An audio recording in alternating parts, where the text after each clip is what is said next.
Welcome back to Mark My Words, where we are tackling yet another review. This time we are looking at KAO the Kangaroo, an old PC game that's given a new life. As always, we'll quickly cover the housekeeping. All gameplay you see is my own captured on the PS5. If you liked the video, hit the like button. Please subscribe to stay up to date with all the videos, and let's get into it. So, KAO the Kangaroo is the latest game from the developers Tate Multimedia.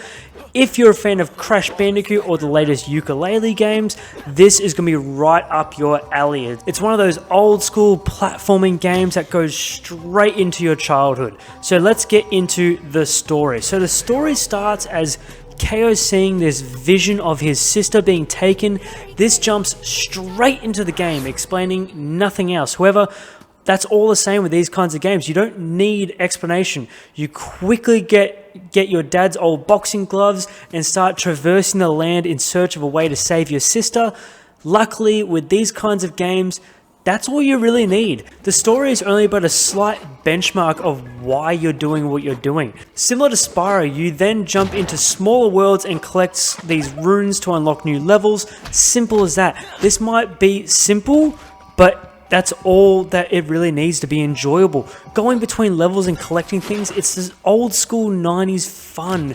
If not a bit rough around the edges and doesn't quite capture the charm I think it's trying to. Not to mention a couple moments of cringe of KAO's character and voice acting, but it just wants to capture that charm of 90s nostalgia that I think it does do quite a good job. It's just a bit rough around the edges, but the story is very simple, not too much going on. The levels is what gets you. The gameplay is what gets you. So the gameplay, like I mentioned, is very Spyro. You go into a hub world with about 3 to 4 sub-levels and then finally a boss to round it all together. It's not complicated, but it's done very well actually in this game. I was actually pretty happy with it. There are these eternal wells, which are very similar to those little chance levels in Crash Bandicoot. Majority of the gameplay is jumping, defeating enemies with short-range melee attacks with your boxing gloves, puzzle solving, and of course, thanks to the different elements that your gloves can hold, such as fire to burn walls and spider webs, and this weird cosmic ability to be able to see floating platforms, it adds a really good level of puzzle solving to the game, if not for being not too complicated of puzzle solving. Throughout the world, you're actually collecting all kinds of items. Some are crucial to you progressing, such as the runes that I mentioned before.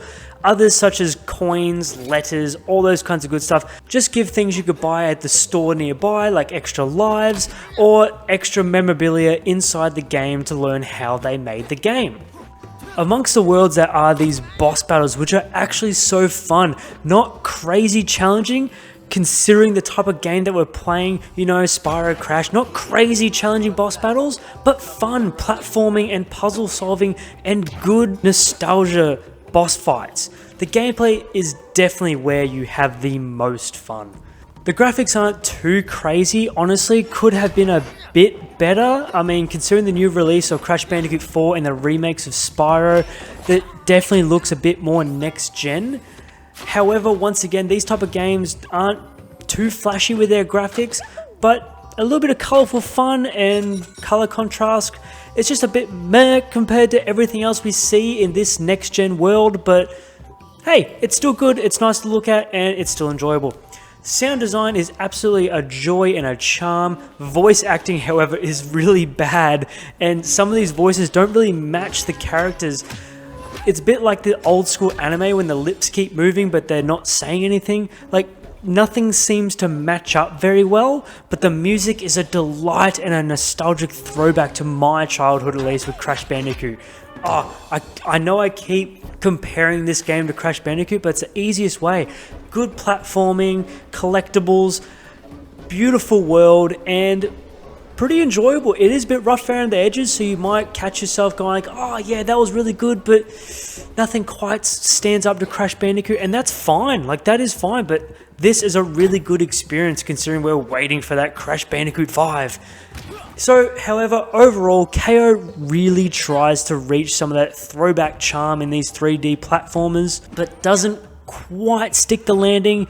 Bit rough around the edges, drags along the way with its levels. I don't know if the levels were too long or it just needed a bit of extra time in the oven.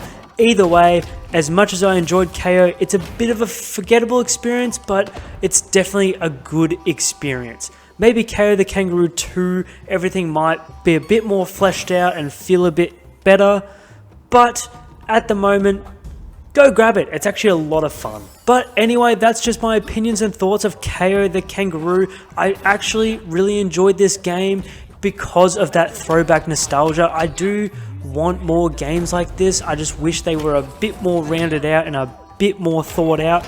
But what did you guys think of it? Did you pick up KAO the Kangaroo? Did you even know it was out? I feel like this game has flown straight under the radar for a lot of people. I'll definitely go check it out, or just have a look at this gameplay. Is it up your alley? Comment below, let me know, are you going to pick it up? Anyway, thank you so much for watching this video. If you liked it, of course, hit the like button. Please subscribe to follow for more videos, and I will see you all in the next one. See you later.